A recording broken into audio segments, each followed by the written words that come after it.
இந்த மாதிரி நீங்கள் வத்தை போட்டு வச்சுக்கிறப்ப உங்களுக்கு அதை எடுத்து நீங்கள் சாப்பாட்டுக்கு ஒரு புளிக்குழம்பு சாம்பார் இதுகளுக்கு நீங்கள் தொட்டு சாப்பிட்லாம் ஒரு எமர்ஜென்சிக்கு.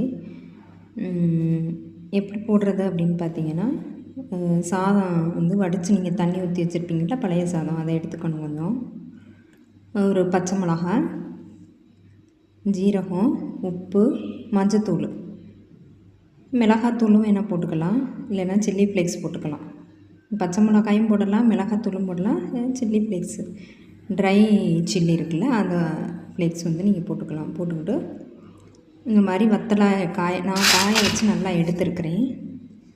அப்போ வந்து உங்களுக்கு நல்லா இந்த மாதிரி வடகம் கிடைக்கும்.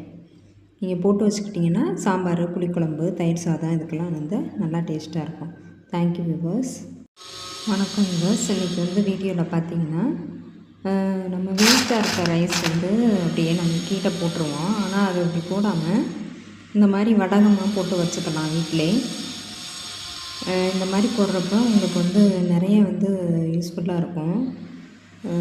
சாப்பாட்டை தண்ணி ஊற்றி நம்ம வந்து சோறு வச்சுருப்போம் இல்லையா, இந்த சோறை வந்து கொஞ்சோண்டு ஜீரகம், மஞ்சத்தூள், ஒரு மிளகாய் உங்கள் காரத்துக்கு ஏற்றது மாதிரி போட்டுக்கிட்டு